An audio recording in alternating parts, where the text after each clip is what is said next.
अस्सलामुअलैकुम दोस्तों, welcome to my YouTube channel. आज की वीडियो में मैं आपको बताऊंगा पाकिस्तान आर्मी में जो technical cadet course commission job आई हुई है उस हवाले से गाइड करूंगा। और वीडियो को एंड तक देखिएगा, मुकम्मल गाइड करूंगा इंशाल्लाह। कौन से सब्जेक्ट होंगे, टेस्ट किस तरह का होगा, क्या तरीक़ेकार होगा, ए टू जेड आपको गाइड करूंगा।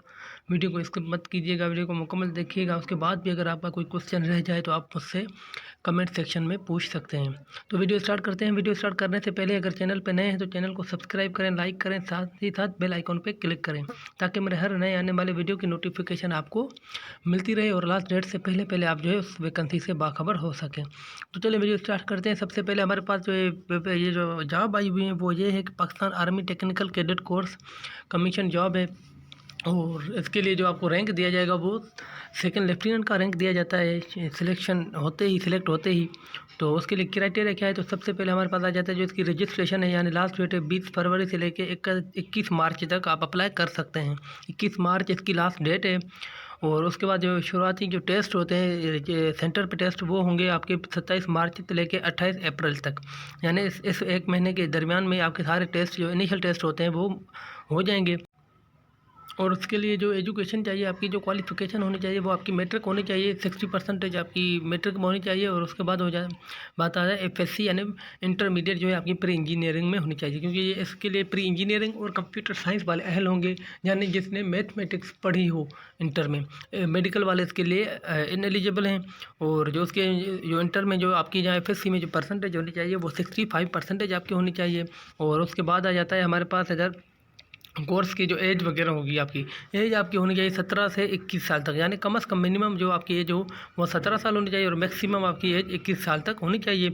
और कह रहे हैं कि relaxable for 3 months both in upper and lower age. अच्छा, 3 महीने की रिलैक्सेशन दी जाएगी आपको, अपर एज में भी लोअर एज में भी। मतलब आपकी अगर 17 साल से 3 महीने आपकी एज कम है तो भी आप एहल अप्लाई कर सकते हैं। अगर 21 साल से 3 महीने ज़्यादा है फिर भी आप अप्लाई कर सकते हैं।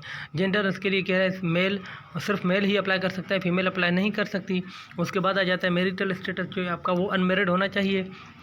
और उसके बाद आ जाता है जो फिजिकल स्टैंडर्ड होना चाहिए आपका वो 5 फीट 4 इंच, कम से कम एज आपकी जो अपनी हाइट है इतनी होनी चाहिए, यानी 5 फीट 4 इंच यानी 162.5 सेंटीमीटर। अगर इससे ज़्यादा है तो कोई मसला नहीं, कम नहीं होनी चाहिए। उसके बाद वेट जो है आपका बॉडी के हिसाब से यानी फिजिकल अपीयरेंस या फिटनेस के हिसाब से होना चाहिए, मतलब नॉर्मल, ना ज़्यादा ओवर वेट हो ना ज़्यादा कम हो।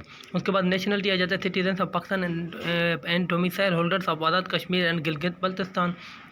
और उसके बाद बॉन्ड आ जाता है। तो आपका ये जो बॉन्ड का मतलब ये होता है कि आप अगर सिलेक्ट हो गए, सिलेक्शन होने के बाद एक ये आपसे मतलब एक सादा अल्फाज में मैं आपको समझाऊं कि कॉन्ट्रैक्ट जिसको हम बोल देते हैं, कि यानी एक आपसे कॉन्ट्रैक्ट साइन कराएंगे कि आपने इतने साल जो है हमारे इदारे या आर्मी में आपने सर्विस करनी है। उसके बाद मतलब आप अगर छोड़ना चाहते हैं या आप चाहते हैं कि हम बाहर कहीं कोई और जॉब करना चाहते हैं या हम यहाँ पर नहीं रहना चाहते, तो कम से कम वो जो टाइम पीरियड आपसे वो साइन किया जाएगा उसको हम बॉन्ड कहते हैं। और इस बॉन्ड का मतलब यही होगा कि आपने वो टाइम पीरियड इधर सर्विस करनी होगी, उसके बाद ही आप इसको छोड़ सकते हैं, ऐसे नहीं छोड़ सकते। तो इसके लिए बॉन्ड पीरियड जो है आपका वो कितना है, कह रहे हैं कि cadets are required to sign surety bond in duplicate to serve the army for minimum 13 years. यानी आपने 13 साल कम से कम इधर जो है इसमें साइन सर्विस करनी होगी। उसके बाद आप अगर छोड़ना चाहें तो आप छोड़ सकते हैं। उसके बाद हमारे पास आ जाता है कि रजिस्ट्रेशन एंड जो है इसके लिए जो शुरुआती जो प्रोसीजर वगैरह या सिलेक्शन क्राइटेरिया कौन सा है, तो जहाँ पे हम इसको देख लेते हैं। ये कह रहे हैं कि जो रजिस्ट्रेशन होगी पाकिस्तान आर्मी का, या तो आप सिलेक्शन सेंटर पे जाके विजिट करें, वहाँ से आप जो इनिशियल रजिस्ट्रेशन है वो करवा सकते हैं। यहाँ पर आप अगर खुद आर्मी की वेबसाइट से रजिस्टर ऑनलाइन अप्लाई करना चाहें तो आप कर सकते हैं। तो वो मैं आपको ऑनलाइन अप्लाई करना भी सिखा दूँगा, नेक्स्ट वीडियो में बना लूँगा और उसकी लिंक भी डिस्क्रिप्शन में दे दूँगा कि आपने अप्लाई किस तरह करना है, तो वो भी मैं आपको मुकम्मल गाइड कर लूँगा। उसके बाद आ जाता है रजिस्ट्रेशन थ्रू इंटरनेट, वही यहाँ पे वो बात जो मैंने बताई आपको। उसके बाद आ जाता है सिलेक्शन सेंटर पे आप जाके रजिस्टर करवा सकते हैं। रजिस्ट्रेशन कोई भी आपका जो आपके करीब सिलेक्शन सेंटर हो, आप अपने सारे डॉक्यूमेंट्स ले जाएंगे और उनको अगर बोलेंगे तो वो भी वहाँ पे भी आपको अप्लाई करके दे देते हैं। उसके बाद अगर आपको मैं भी एक वीडियो बना लूँगा उसके लिए, अगर आपको फिर भी समझ ना आए तो आप मुझे कहेंगे तो मैं आपकी तरफ से अप्लाई भी कर दूँगा। अगर आप खुद अप्लाई करना चाहें और कोई आपको मुश्किल पेश आए तो आप वो भी मुझसे गाइडलाइन ले सकते हैं। उसके बाद आ जाता है शेड्यूल फॉर प्राइमरी सिलेक्शन।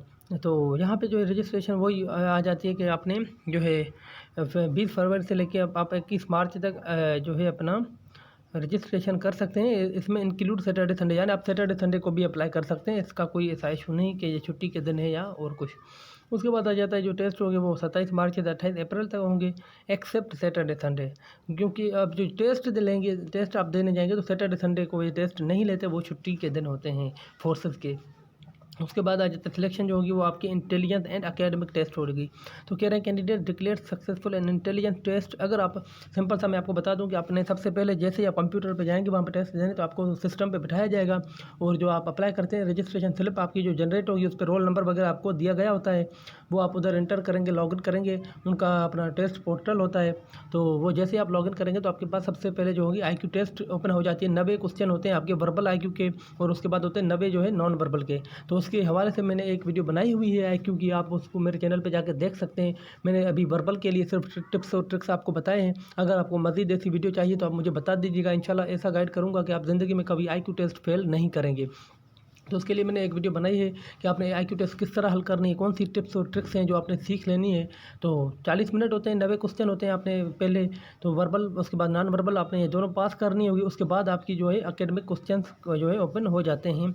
अगर आप इनमें IQ में से किसी एक में फेल हो गए तो आपकी जो फर्दर टेस्ट ओपन नहीं होगी, आपको वहीं से डिक्लेयर किया जाएगा या आपको वापस भेज दिया जाता है नॉट क्वालिफाइड का स्टैंप लगा के। तो आपने सबसे पहले आप IQ क्वालिफाई करेंगे, उसके बाद ही आप एकेडमिक के लिए अहल होंगे या एकेडमिक टेस्ट में जा सकेंगे या टेस्ट वो दे सकेंगे। तो अगर आपको टेस्ट के हवाले से किसी किस्म का कोई गाइड चाहिए, क्वेश्चन के तरीके का टिप्स ट्रिक्स चाहिए, तो आप मुझे कमेंट सेक्शन में बता दीजिएगा, मैं आपको उसके लिए भी गाइड कर लूँगा। तो उसके बाद यहाँ पे आ जाता है कि ये जो टेस्ट होगी वो MCQ दी होती है बिल्कुल। और जो एकेडमिक होगी, एकेडमिक में आपके पास इंग्लिश होती है, फिजिक्स होती है, मैथमेटिक्स होती है, कंप्यूटर केमिस्ट्री और कंप्यूटर स्टडी या कंप्यूटर साइंस होगी। ये कंप्यूटर स्टडीज़ या कंप्यूटर साइंस उनके लिए होगी जिसका जो FSC है वो कंप्यूटर साइंस में किया हुआ हो। उसके बाद कह रहे हैं कि एकेडमिक टेस्ट में आप क्वालिफाई हो जाएंगे तो उसके बाद आपको जो है आपका फिजिकल टेस्ट होगा आर्मी सिलेक्शन सेंटर, यानी उसी सेंटर पे जिस सेंटर पे आप टेस्ट देने जाते हैं। तो वो टेस्ट उसी दिन, तो फिजिकल टेस्ट उसी दिन तो नहीं होता, वो फर्दर आपको नेक्स्ट डे जो है वो बता देते हैं या दे देते हैं कि आपने इस डे को आना है या इस डेट को आना है आपने, और आके फिजिकल टेस्ट दे के जाना है। तो फिज़िकल टेस्ट के लिए मैं खुद दे के आया हूँ, मुझे पता है। तो फिर भी मैं इधर भी ये लिखा हुआ भी इन्होंने दिया भी हुआ है, आप यहाँ से देख सकते हैं। तो आपने 1.6 किलोमीटर रन करनी होती है 8 मिनट में। उसके बाद पुशअप्स होते हैं, वो 15 पुशअप्स आपने मारने होते हैं 2 मिनट्स में, और सेटअप 20 होते हैं 2 मिनट में आपने मारने होते हैं, और चिनअप 3 होते हैं 2 मिनट में मारने होते हैं, बिल्कुल इसी तरह ही है। और उसके बाद आ जाए डिच क्रॉसिंग। डिच क्रॉसिंग वो होती है एक जिसको हम जो है एक मतलब तकरीबन जो होगा 7.4 इंटू 7.4, यानी इसकी जो डीप होती है वो 4 फीट होती है नीचे, और जो इसका जो जो लेंथ होगी वो 7.4 होती है, 7 इंच यानी 4 फीट होती है। तो ये बिल्कुल इस तरह के मतलब एक किस्म की जिसको हम खाही बोलते हैं सिंपल, तो वो होती है। और अपने वो दौड़ के हुए, वैसे नहीं कि खड़े होकर आपने दौड़ के हुए उससे जंप लगा के, यानी उसको जंप मार के क्रॉस करना होता है। तो ये बिल्कुल आसान होती है, फिजिकल टेस्ट इतना कोई मुश्किल नहीं होता।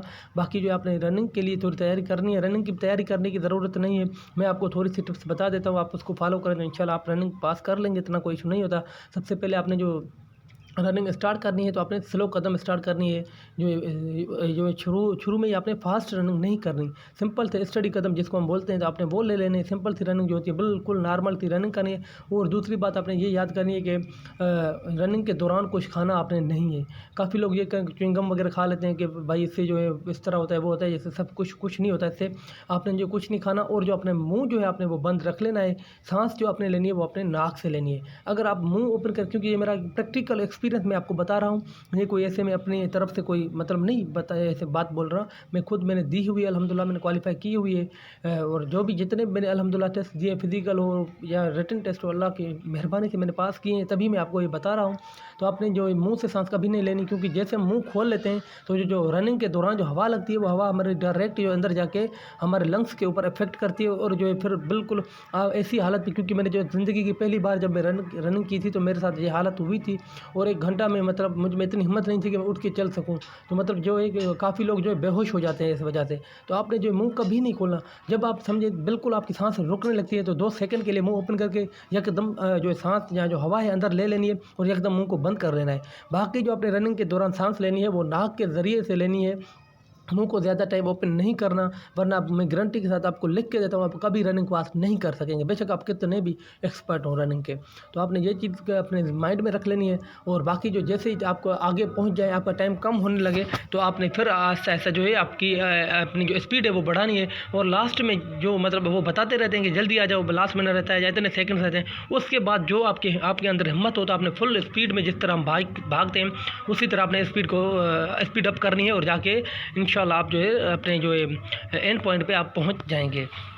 उसके बाद हमारे पास आ जाता है कि मेडिकल टेस्ट जो होगा, वो मेडिकल आपका सिलेक्शन फिजिकल के बाद आपके पास वो मेडिकल फॉर्म आपको देते हैं। इनिशियल मेडिकल तो वो खुद वहाँ पे करते हैं सिलेक्शन सेंटर पे। तो वहाँ पे जो आपका ये जो फिज़िकल टेस्ट लेते हैं, वो एक इनके साथ जो अफसरों का जो फिज़िकल टेस्ट होता है, वो एक कैप्टन या मेजर उनके वो खड़ा होता है खुद, और वो खुद चेक कर रहा होता है और फिज़िकल ले रहा होता है। उसके बाद जो फिज़िकल के बाद आपका जो डे वो नेक्स्ट डे आपको बताएंगे कि आपने इस दिन को आना है, और आपका जो मेडिकल होगा, तो वो जो इनिशियल मेडिकल होगा, आपकी हाइट, आई साइट वगैरह जो भी फिज़िकल अपीयरेंस का मेडिकल होता है, वो सारा वहाँ पे एक डॉक्टर होता है, वो चेकअप आपका कर लेगा। चेकअप करने के बाद आपको एक फॉर्म दे देते हैं, जिसमें जो है कुछ टेस्ट्स होते हैं, जैसे मतलब हमारे पास हो गई ब्लड टेस्ट हो गई, एक्सरे टेस्ट हो गई, इस तरह के जो इनके टेस्ट होंगे, यूरिन टेस्ट वगैरह, तो वो आपको ये फॉर्म दे देंगे। और जो सेंटर पे जो इनका डॉक्टर आपका फिजिकल चेकअप कर रहा होता है, वो भी वहाँ पे नोट कर रहा होता है। अगर आपका कोई कान में, आँख में या कलर ब्लाइंडनेस में किसी चीज़ में इशू आपका आ जाता है, तो वो फिर आपको रेफ़र भी अल्लाह करे आपको रेफ़र ना करे, लेकिन मैं आपको जो है एक बता देता हूँ कि आपको माइंड में होना चाहिए कि जो जिनको फिर कोई इशू होता है, तो वो फिर साथ ही साथ आपको उन मेडिकल टेस्ट के साथ एक रेफ़र फॉर्म दे देता है। और जिस चीज़ का स्किन इशू या कोई भी इशू होगा, तो वो उस डॉक्टर को रेफ़र करता है, आपको स्पेशलिस्ट को, कि आपने जो है उस डॉक्टर को भी जाके ये दिखा लेना है कि आप ये चीज़ वहाँ से चेकअप करें, तो वो रेफ़र फॉर्म देगा। अगर आपको कोई इशू नहीं होगा, तो वो रेफ़र फॉर्म आपको नहीं मिलता। बाकी जो मेडिकल टेस्ट होते हैं, उनके फॉर्म आपको वो दे दिए जाते हैं, और आपको वो फिर वो बोलते हैं कि CMH जाके किसी भी जो आर्मी का जो हॉस्पिटल होता है, वहाँ से जाके अपने वो टेस्ट करवा के आने हैं। तो यहाँ तक ये आपका होता है मेडिकल के बाद यहाँ पे जो होगा इनिशियल आपकी जो होती है सिलेक्शन जो होती है, वो आपकी यहाँ पे मुकम्मल हो चुकी होती है। उसके बाद जो लोग यहाँ तक मतलब जो सिलेक्ट हो जाते हैं, उसके बाद फर्दर जो इनकी सिलेक्शन होती है, वो ये होती है कि उसके बाद आपका इंटरव्यू होता है। इंटरव्यू होने के बाद वो फिर लिस्ट जो है, जो क्वालिफाइंग या शॉर्ट लिस्टेड कैंडिडेट होते हैं, उनकी लिस्ट बना के वो हेडक्वार्टर भेज देते हैं, GSQ जनरल हेडक्वार्टर। वहाँ से फिर आपके लिए जो है ISSB के जो फॉर्म्स आते हैं, वो फॉर्म लिस्ट आती है, और वो जो है फिर आपको ISSB टेस्ट देने होते हैं। इनके जो कमीशन के मेन टेस्ट हैं, वो यही होते हैं। तो उसके लिए मैं आपके लिए, अगर आपको चाहे गाइडलाइन चाहिए, तो आप मुझे बता दीजिएगा, मैं अलग से वीडियो बनाऊँगा, क्योंकि ये वीडियो काफ़ी लंबी हो गई है।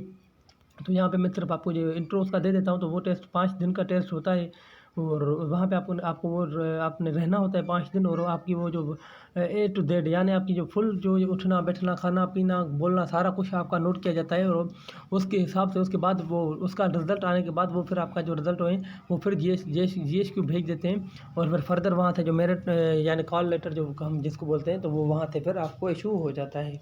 तो यहाँ पे हमारी वीडियो मुकम्मल होती है। इस पूरी वीडियो में अगर आपका कोई भी क्वेश्चन है, तो आप मुझसे कमेंट सेक्शन में पूछ सकते हैं। मिलते हैं नेक्स्ट वीडियो में, तब तक के लिए अल्लाह हाफ़िज़।